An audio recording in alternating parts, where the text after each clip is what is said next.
Yo les amis, j'espère que vous allez bien. Aujourd'hui, on se retrouve pour un dessin de Bakugo. Pas mal de détails et de couleurs différentes, mais vous inquiétez pas, on va voir tout ça dans la vidéo.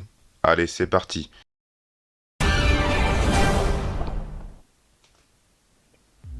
Avant toute chose, les amis, je tiens à préciser qu'il est possible qu'il manque certains éléments de la vidéo, car le tournage n'était pas prévu, et donc je l'ai fait un petit peu sur un petit coup de tête.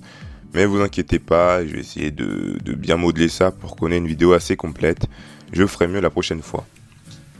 Pour ce qui est des couleurs, il faut savoir que moi j'utilise des Copic marqueurs, donc c'est des feutres assez chers quand même, environ 5 € l'unité, ouais c'est cher. Mais si vous êtes débutant, je vous conseille des feutres moins chers comme des OU et des broches marqueurs ou encore Pro marqueurs. Une fois que tout ça est au point, on peut directement attaquer le dessin. Je vous apprends rien, mais on commence par mettre la couleur la plus claire pour ensuite aller directement vers les couleurs les plus foncées.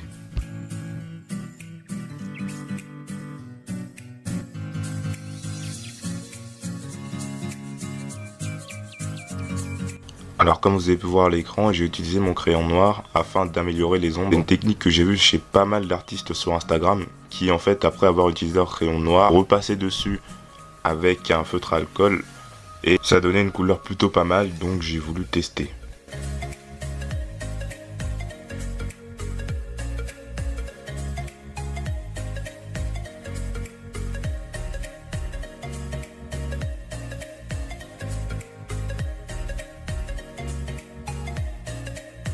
Personnellement, je préfère directement faire toutes les autres parties du corps qui ont la même couleur. Ça m'évite les petites erreurs. Souvent, quand on fait différentes parties en même temps, on a tendance à se mélanger un peu les pinceaux. Pour la peau, par exemple, on sait déjà ce qu'il faut faire, quelle couleur il faut mettre, etc. Donc, je préfère enchaîner toutes les parties qui ont la même couleur.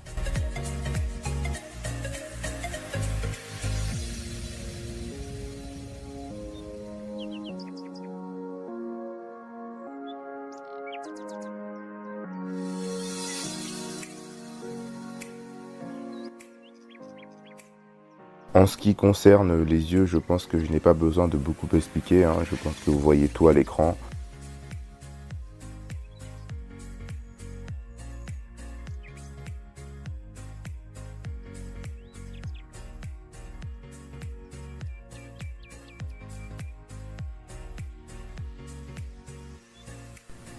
Pour ce qui est du masque, on va venir avec notre feutre gris clair, puis on va venir passer avec notre crayon noir, ce qui va nous faire une sorte de dégradé que je trouve plutôt pas mal.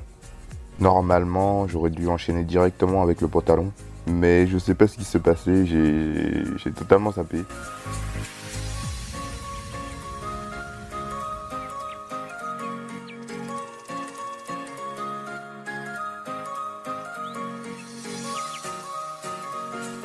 Alors là les amis, je pense qu'on arrive dans une des parties les plus intéressantes du dessin.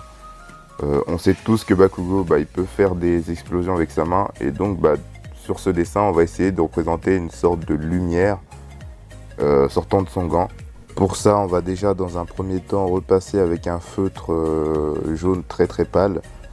Puis là, je ne le montre pas dans la vidéo, mais j'ai repassé avec un orange très clair. Pour ensuite repasser encore avec un orange, mais cette fois presque rouge. Il faut vraiment prendre son temps. Et pour faire les ombres, après, j'ai repassé avec un crayon noir, mais j'ai pas beaucoup appuyé. Et ensuite, pour donner encore plus de luminosité, on va repasser avec un orange, mais cette fois avec un feutre.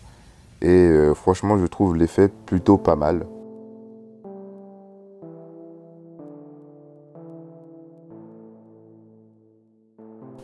Alors comme vous avez pu le voir, j'ai fait une petite erreur avec mon feutre.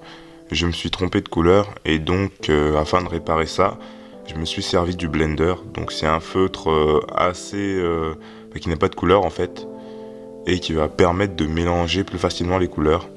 Donc mon erreur ne se voit pas ou presque pas. Du coup, comme je vous l'ai dit au début de la vidéo, on ne voit pas la partie où je colorie en vert parce que tout simplement j'avais pas prévu de filmer. Donc il y a quelques parties qui manquent, bon, je suis désolé, je ferai mieux la prochaine fois comme je l'ai dit.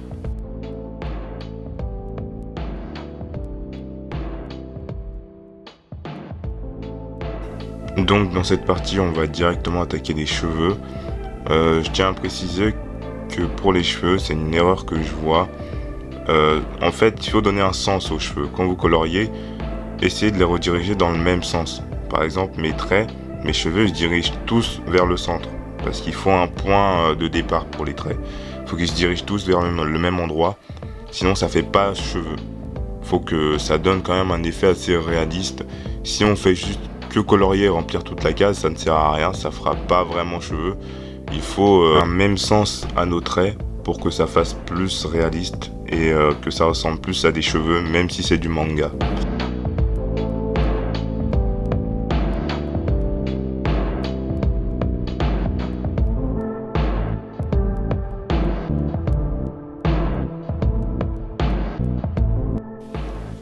Une chose que j'ai l'habitude de faire, c'est quand il y a une source de lumière de quelconque couleur, j'ai tendance à refaire cette couleur sur la peau du personnage directement. Par exemple là, la lumière qui provient de la main de Bakugo, elle est orange-jaune. Donc j'ai repassé au crayon de couleur, attention, la peau du Bakugo pour que ça fasse plus uni.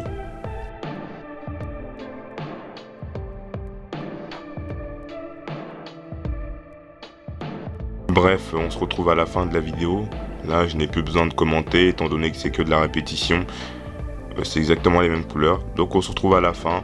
Et surtout, n'oubliez pas de vous abonner et de laisser un petit pouce bleu. Ça fait toujours plaisir. Allez.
Et voilà les amis, on vient de terminer le Bakugo.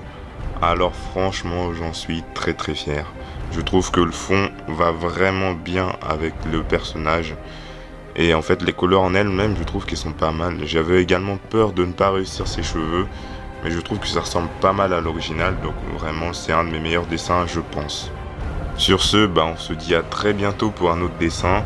Et n'oubliez pas de vous abonner, ça fait toujours plaisir. Tchuss!